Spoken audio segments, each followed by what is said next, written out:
Welcome to Books Arena. Today we are diving into the best-selling book Mindset, The New Psychology of Success by Carol S. Dweck. This book explores a simple but life-changing idea: the way you think about your abilities can shape your entire future. Carol Dweck, a renowned psychologist from Stanford University, explains that people generally operate from one of two mindsets: a fixed mindset or a growth mindset. A fixed mindset means you believe your talents and intelligence are set in stone. A growth mindset means you believe your abilities can be developed through effort and learning. This concept is not just theory, it plays out in the real world every day. Michael Jordan was cut from his high school basketball team but used that failure to fuel years of intense training. Thomas Edison failed over 1,000 times before inventing the light bulb. Even in academics, students who embrace a growth mindset tend to improve faster and stay more motivated. This book isn't just about success in school or sports, it applies to parenting, business, and relationships too. In this video, we'll break down the main ideas of the book and show how changing your mindset can change your life. Let's begin. Part 1, Understanding the Two Mindsets. Carol Dweck opens the book with one central idea: the mindset you adopt shapes your entire life. She explains that there are two basic mindsets: the fixed mindset and the growth mindset. A fixed mindset is the belief that your intelligence, talent, and personality are fixed traits. You're either smart or not, good at something or not, and that won't change. People with this mindset avoid challenges, fear failure, and feel the need to constantly prove themselves. They believe that if they struggle, it means they're not naturally talented. In contrast, a growth mindset is the belief that your abilities can be developed through effort, learning, and persistence. People with this mindset embrace challenges, learn from mistakes, and see effort as the path to mastery. They believe that talent is just a starting point and improvement is always possible. This difference in mindset leads to very different behaviors in the real world. For example, Dweck shares how students praised for being smart often avoid difficult problems. They fear looking dumb if they fail. But students praised for their effort are more willing to try harder tasks, learn from mistakes, and grow over time. In one study, fifth graders were asked to solve puzzles. After finishing an easy set, some were praised for their intelligence: "You must be smart at this." Others were praised for effort: "You must have worked hard." When given a choice, most of the kids praised for intelligence chose an easier task. Those praised for effort chose the harder one. Why? Because they weren't afraid of failing, they saw challenge as a chance to grow. This same idea plays out beyond school. In sports, athletes with a growth mindset tend to become great because they focus on learning, training, and adapting. Michael Jordan was famously cut from his high school basketball team. A person with a fixed mindset might have quit. But he trained harder, built his skills, and went on to become one of the greatest players of all time. In business, Dweck compares leaders who succeed through learning and humility with those who fail because of ego. She shows how fixed mindset leaders resist feedback and fear looking wrong, while growth mindset leaders value improvement and surround themselves with people who challenge them. Even in personal relationships, mindset matters. People with a fixed mindset often see conflict or criticism as proof they're not lovable or good enough. People with a growth mindset view these moments as chances to understand, grow, and build stronger bonds. In Chapter 2, titled Inside the Mindsets, Dweck goes deeper into the psychology behind these two attitudes. She explains that people with a fixed mindset judge themselves constantly. They want to be seen as smart, talented, or successful, and they feel threatened by anything that challenges that image. They see effort as a weakness, and failure as proof they're not good enough. Meanwhile, people with a growth mindset are focused on learning. They don't panic when they fail. They reflect, adjust, and keep going. They understand that every expert was once a beginner. Every skill can be improved through practice, patience, and feedback. A powerful concept Dweck introduces here is the word yet. When a student says, "I can't do this," adding the word yet changes everything. "I can't do this," yet turns failure into a future possibility. It opens the door to learning and hope. This small word helps people shift from seeing failure as a dead end to seeing it as a stepping stone. The mindset you hold also affects how you see others. People with a fixed mindset often judge others harshly. They see traits like intelligence or talent as fixed, so they label people quickly. But those with a growth mindset are more open. They believe others can change, improve, and surprise them. Dweck emphasizes that these mindsets are not personality types. They're patterns of thought. And the good news is, Mindsets can change.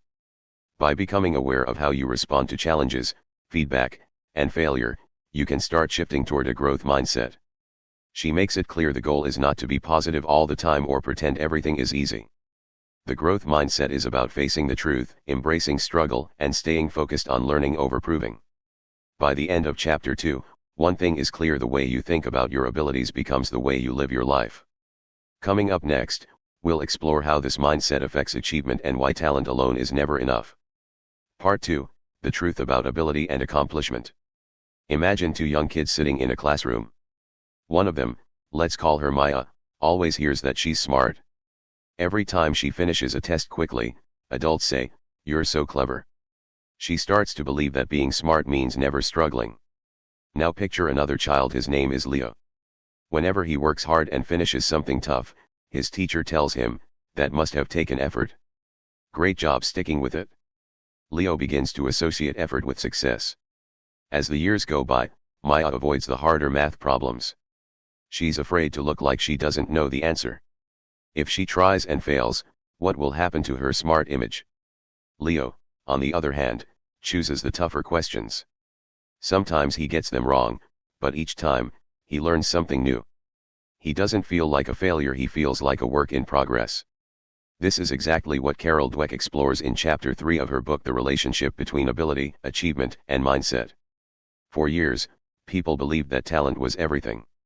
That success belonged to the naturally gifted, the ones who started ahead, who just had it.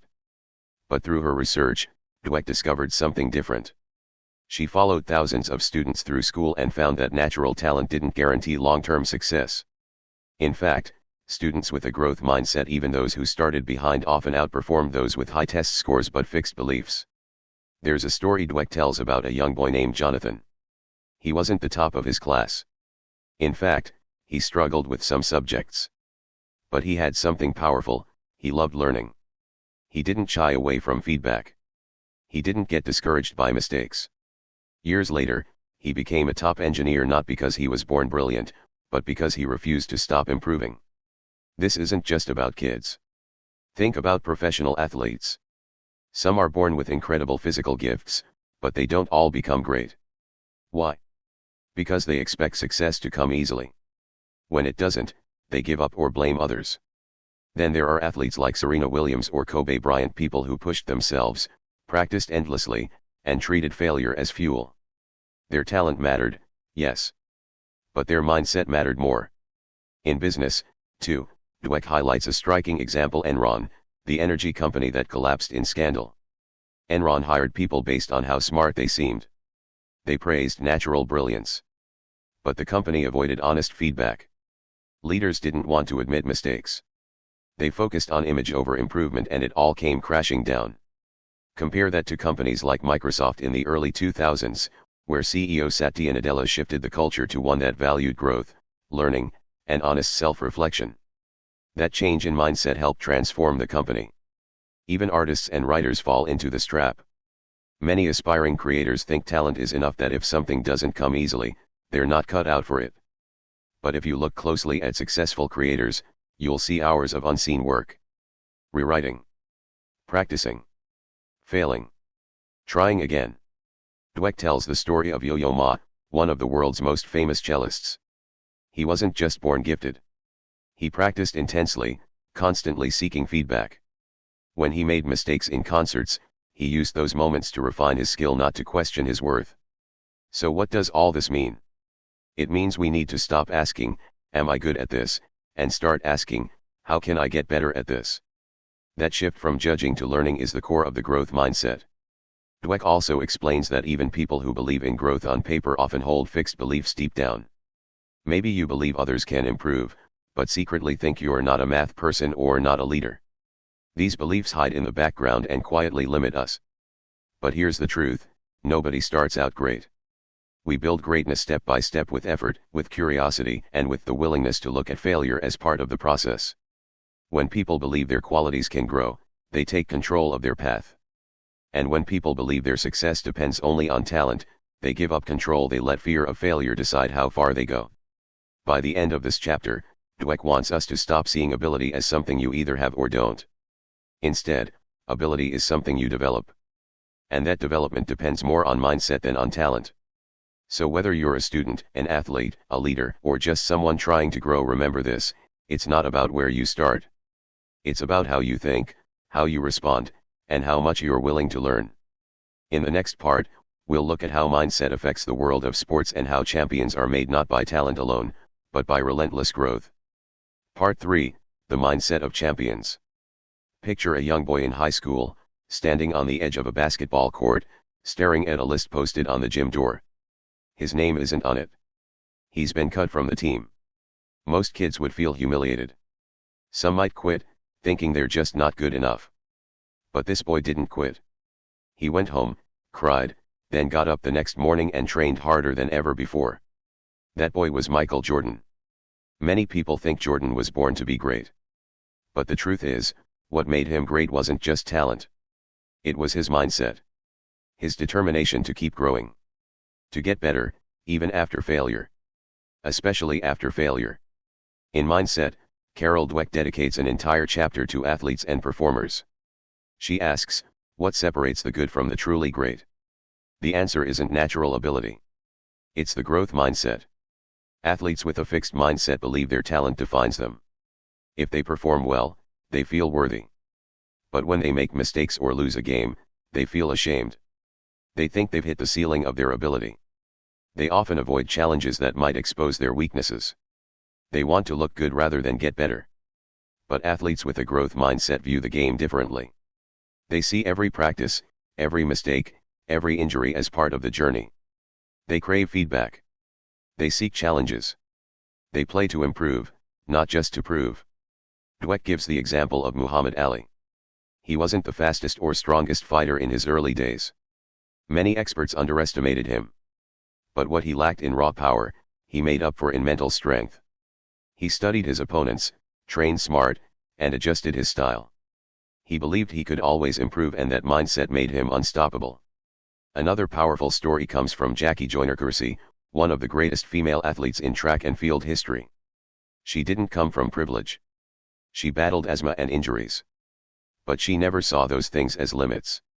She saw them as challenges to overcome. She trained relentlessly, always looking for ways to grow stronger, faster, better. Compare that to athletes who rise quickly and then fall. Dweck talks about tennis star John McEnroe, who had massive talent but a fixed mindset. He hated losing. He blamed others, the umpire, the crowd, the weather. He didn't focus on learning from defeat. And that mindset held him back from becoming even greater. This pattern shows up everywhere in sports.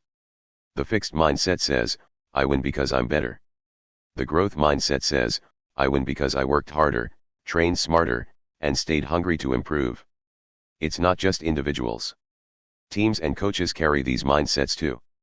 Dweck writes about Bobby Knight, the fiery basketball coach known for his temper and authoritarian style. He demanded perfection. But when things didn't go his way, he didn't adapt, he exploded. His mindset was fixed. He believed success came from control and dominance. Now contrast him with John Wooden, the legendary UCLA coach who won 10 NCAA championships. Wooden focused less on winning and more on preparation, effort, and consistency. He treated failure as feedback. He emphasized progress over perfection.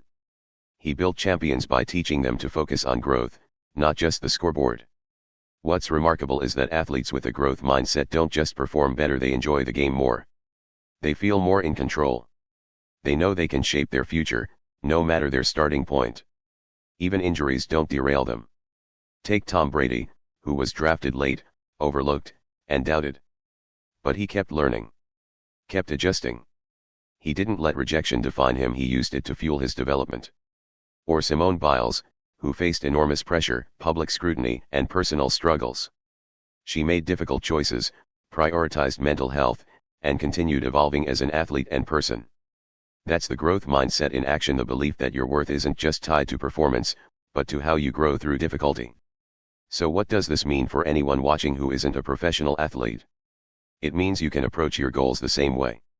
Whether you're training for a marathon, learning a new sport, or just trying to improve your fitness, the key is to stop asking, am I good at this, and start asking, how can I improve today?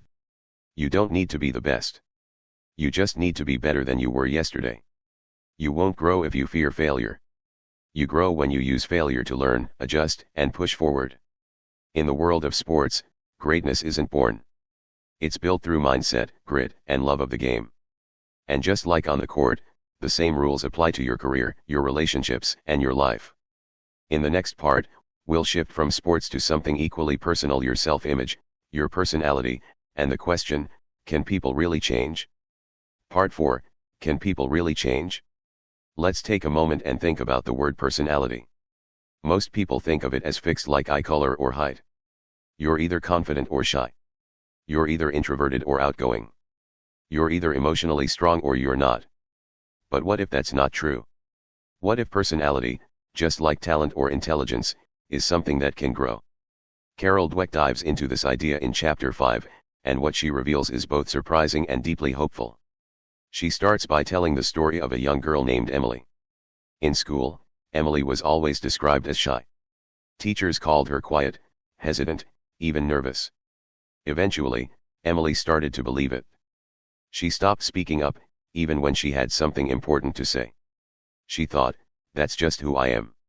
Years later, in college, she had a professor who didn't label her. Instead, he encouraged her to lead a group project. At first, Emily panicked. But with each meeting, she got a little more comfortable. By the end of the term, she was leading discussions and mentoring younger students. What changed? Not Emily's personality, but her belief about what was possible.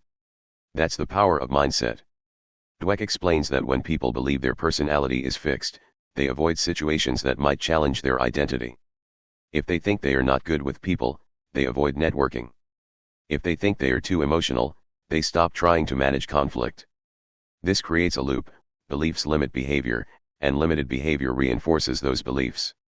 But when people believe their personality can develop, everything shifts. They see social skills, confidence, resilience not as traits, but as skills. And like any skill, they can be learned, practiced, and improved. Dweck shares several stories of people who broke out of their fixed identity. One woman, in her early 30s, had always struggled with anger. She thought it was just who she was, someone with a short fuse. But after reading about mindset, she started tracking her triggers, practicing mindfulness, and learning how to communicate more calmly. Over time, she changed how she reacted. Not because she suppressed her feelings, but because she learned new ways to manage them. Another man believed he was just bad at relationships. Every time a conflict came up, he would shut down or walk away. But once he began to approach relationships as something he could grow into, not something he had to be perfect at, he started asking questions, listening more, and opening up emotionally. His relationships improved because he improved. Dweck also talks about the danger of labels. When we label ourselves or others, we stop looking for potential. We start assigning blame. We say things like, she's just insecure or he's just a control freak, instead of asking, what might help this person grow? Think of how this plays out in families. A child who's always called the difficult one might carry that label for life. But with a growth mindset, parents can shift the conversation. Instead of saying, you're being bad, they can say, you're still learning how to handle frustration. That message gives the child a path forward and helps them believe they're not stuck. Even in adult relationships, mindset plays a huge role. When couples believe that love should be effortless, they often fall apart when things get hard. But couples who understand that relationships require growth, communication, and work tend to last longer and feel more fulfilled. They don't avoid problems. They grow through them. Carol Dweck doesn't pretend that change is easy. But she shows that it's possible, and even more, that it's normal. One of the most powerful lessons from this chapter is that struggle doesn't mean failure. It means you're in the process of growth. So if you've ever felt stuck in your personality, like you're too quiet, too reactive, too insecure, too anxious, remember, that's not a permanent identity. It's just a place on the path. And with the right mindset, you can keep walking. She also reminds us that changing our view of ourselves helps us change how we see others. Instead of judging people as toxic or lazy or weak, we begin to see them as humans in progress. That doesn't mean tolerating harmful behavior, it means recognizing that people have the capacity to evolve. And when we expect growth from ourselves and from others, we create space for it to happen. By the end of this chapter, The message is clear. You are not defined by your worst habits. You are not limited by your past. You are not trapped in your personality. You are still becoming. In the next part, we'll explore how this mindset plays out in relationships, how love, trust, and conflict all shift when we believe that people can grow. Part 5, Mindset and Relationships, Love That Grows. Imagine two people in a new relationship. At first, everything feels perfect. They like the same music. They finish each other's sentences. They laugh at the same jokes. But then one day, they have a disagreement. It's not even about something big, just a miscommunication. One person pulls away.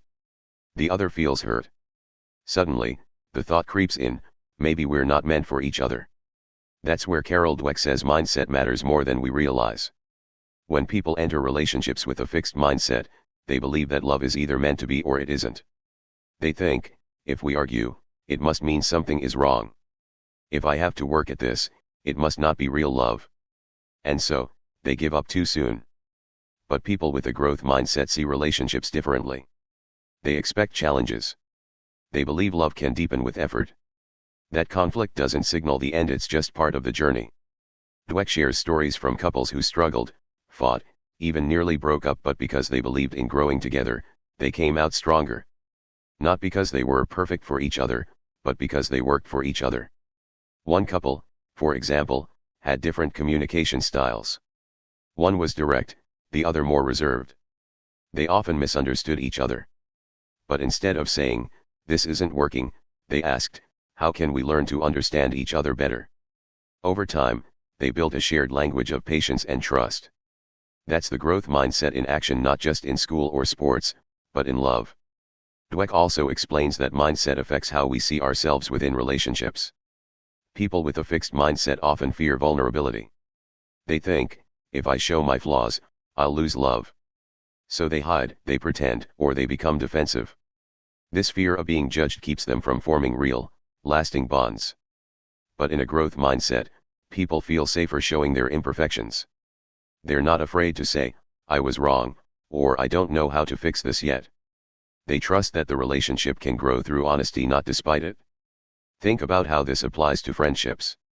Maybe you've had a friend who made a mistake, broke your trust, said something hurtful, or drifted away. A fixed mindset might say, "They'll never change." But a growth mindset asks, is this a relationship worth repairing? Can we both learn from what happened? Not all relationships should be saved, of course. But many break not because of the issue but because people stop believing change is possible. There's also the danger of labeling in relationships. Dweck points out how easy it is to say things like, "He's just bad at commitment," or "She's too emotional." These labels sound final. They shut the door on growth. But growth mindset invites a different kind of language. It says, "He's still learning how to open up," or "She's working on managing her reactions." That shift might seem small, but it changes everything. It gives people room to improve, instead of locking them into identity boxes. Dweck also talks about revenge and forgiveness. In a fixed mindset, people often hold on to grudges. They believe if someone hurt them once, they'll always be that way. They want justice, not resolution.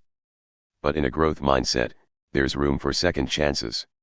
Not blind forgiveness, but forgiveness rooted in the belief that people can learn from mistakes and grow.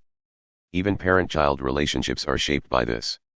A parent with a fixed mindset might say, "My child is lazy," or "He'll never be disciplined." But a growth-minded parent says, "My child hasn't developed strong habits yet," or "We're still working on self-control." That mindset affects how a child sees themselves and how much they believe in their own potential. The same goes for romantic partners. When you believe your partner is stuck, that they'll never listen better, never change how they react, never support you the way you need, you stop expecting growth. You stop encouraging it. And eventually, you stop trying. But when you believe people evolve, you hold space for that evolution. It doesn't mean tolerating hurtful behavior. Growth mindset doesn't mean staying in toxic situations. But it does mean giving people, including ourselves, the opportunity to do better, learn more, and become stronger. Dweck emphasizes that strong relationships are built, not found. Love isn't something we fall into. It's something we build, together, day by day, with communication, understanding, patience, and yes, effort. So if you've ever thought, why is this so hard? Shouldn't love be easy? Know this, hard doesn't mean broken. Hard often just means human. And humans, thankfully, are capable of change. In the next part, we'll explore how mindset shapes parenting, teaching, and leadership, and why the way we praise others could be doing more harm than good. Part 6, Raising Potential, Mindset in Parenting, Teaching, and Leadership. Imagine a child comes home from school holding a math test. He hands it to his mom. She looks at the grade, a perfect 100, and smiles. "You're so smart," she says. The child beams. But next week, when the test is harder, he hesitates. He doesn't want to try something new because if he fails, maybe he won't seem smart anymore. This, Carol Dweck explains, is where praise can go wrong. In Chapter 7 of Mindset, she dives into how our words, as parents, teachers, and leaders, shape not just motivation but a person's entire belief system about growth, success, and self-worth. When we praise people for their intelligence, they start believing their value comes from being naturally gifted. This creates a fixed mindset. They begin to avoid challenges because they fear failure will make them look less smart. But when we praise effort, strategy, or persistence, people develop a growth mindset. They believe their abilities can be developed through hard work. They see mistakes as part of learning, not as proof they're not good enough. Dweck tells the story of a kindergarten teacher named Mrs. Wilson. She used to call her top students geniuses. But over time, she noticed those students became more anxious, less willing to take risks. Meanwhile, other kids who struggled early on but were praised for effort grew bolder and more confident. Eventually, Mrs. Wilson changed her approach. No more praise for being smart. Instead, she praised things like, "I saw how you tried a different way," or "you really stuck with it." The results were dramatic. More kids took on challenges, asked deeper questions, and became more resilient. This lesson applies to parenting too. Dweck describes how parents with a fixed mindset often label their children. They say things like, "He's the athletic one" or "She's the creative one." These labels might sound harmless, even positive. But they create invisible limits. When the athletic child struggles academically, he might think, "I'm just not smart." When the creative child hits a block, she might think, "I guess I'm not that talented after all." Growth-minded parents take a different approach. Instead of labeling, they focus on effort, strategies, and progress. They say, "I noticed how much time you spent figuring that out," or "You made a mistake, and you kept going, that's what matters." These kinds of comments help kids believe that skills are built, not born. The same principle applies in leadership, whether it's in business, sports, or education. Dweck gives the example of Enron, once a corporate giant. The company hired only those they believed were the smartest in the room. Their entire culture rewarded natural brilliance. But when things got tough, no one asked hard questions. No one wanted to appear weak. In the end, the company collapsed partly because it had built a culture where learning, growth, and humility were seen as weaknesses. Now contrast that with a leader like Lou Gerstner, who helped turn around IBM. Gerstner didn't come in with a big ego or quick fixes. Instead, he listened. He admitted what he didn't know. He encouraged teams to take ownership and grow. Under his leadership, people started solving problems not to impress anyone, but to actually improve the company. That's the power of growth mindset leadership. In the classroom, Dweck shares the story of a middle school math teacher in the Bronx. His students came in years behind grade level. Instead of lowering expectations, he told them, "You're not there yet, but we're going to get there together." That small word yet changed everything. Students stopped seeing failure as final. They began to see it as a step in the process. By the end of the year, most of those students were performing at or above grade level. Not because they were more talented, but because someone believed they could grow. Mindset also influences how people handle setbacks in leadership roles. Leaders with a fixed mindset take failure personally. They hide mistakes, blame others, or try to protect their image. But leaders with a growth mindset admit when things go wrong. They ask, "What can we learn from this?" They create a culture where feedback is welcomed, not feared. This doesn't mean growth-minded leaders are soft. In fact, they often hold high standards. But their goal is development, not just perfection. One of the most powerful takeaways from this chapter is this: how we talk to others shapes how they see themselves. A teacher who says, "You're brilliant" might unintentionally make a student afraid of failing. But a teacher who says, "You worked hard and found a way through a tough problem" helps that student build grit. A boss who says, "You're a natural leader" might make someone play it safe to protect their status. But a boss who says, "I saw how you listened deeply and helped the team solve that challenge" builds real confidence, confidence that lasts. Whether you're a parent, teacher, coach, or manager, your mindset sends a message. Are you telling people they must prove themselves or that they can grow themselves? In the next and final part, we'll look at how to truly change your own mindset and how to put everything you've learned into practice, starting today. Part 7, How to Change Your Mindset and Change Your Life. So now we come to the question that matters most. Can you actually change your mindset? The answer, Carol Dweck says, is a clear and powerful yes. But like anything else worth doing, it doesn't happen all at once. Mindset is not a switch. It's more like a muscle. You build it by using it, by noticing, by challenging, and by choosing a new way to think when the old one wants to take over. In this final chapter of Mindset, Dweck shares real stories of people who transformed not just how they thought but how they lived. One story is about Elizabeth, a university student who always avoided hard classes. She wanted to keep her perfect GPA. One day, she overheard a professor say, "If you never fail, you're not really learning." That single sentence made her stop and think. She realized she'd been living inside a fixed mindset where success meant never struggling. The next semester, she signed up for a course that scared her. She didn't get an A, but she learned more than ever before. More importantly, she realized, growth felt better than perfection. That's what changing your mindset looks like. Small choices. Different questions. A shift from protecting your image, to building your ability. Dweck suggests starting with awareness. You begin by simply listening to your own thoughts. When you hit a challenge, do you think, "I can't do this"? Or do you say, "I can't do this yet"? When someone criticizes you, do you feel attacked? Or do you ask, "What can I learn from this"? That small difference between final judgment and ongoing growth is everything. Another key idea is understanding that mindset is not all or nothing. Nobody is in a perfect growth mindset all the time. We all have areas where we still fear judgment, where we want to look smart or talented instead of vulnerable and learning. What matters is catching those moments and choosing differently. One executive Dweck worked with used to shut down when his team gave him feedback. He thought it made him look weak. But after learning about mindset, he started saying, "Thank you for helping me grow." Over time, his team became more open, more creative, and more successful because their leader was willing to evolve. That's how real change starts. Dweck also offers practical tools for shifting mindset in daily life. Replace judgment with curiosity. When you mess up, don't ask, "What's wrong with me?"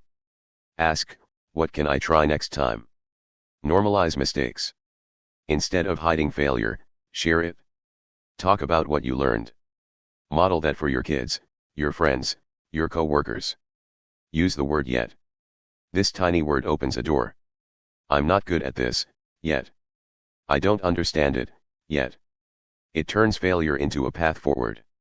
Celebrate effort, not just results. Whether you're parenting, teaching, or leading, reward persistence, creativity, and progress, not just natural ability or fast success. These shifts don't just change what we do. They change how we see ourselves. Because mindset isn't just about achievement. It's about identity. In a fixed mindset, we believe our abilities define us. In a growth mindset, we believe our choices shape us. One is based on fear. The other is built on hope. That's why this book isn't just about success. It's about freedom. The freedom to try. The freedom to grow. The freedom to stop performing and start becoming. Dweck shares one final story that captures this perfectly. A man in his 50s had spent his life feeling like a failure. He'd never gone to college. He'd worked the same job for 30 years. One day, his daughter gave him a copy of Mindset. He read it slowly, unsure at first. But one idea hit him hard: you're not too old to grow. That year, he enrolled in community college. He started writing. He learned to play guitar.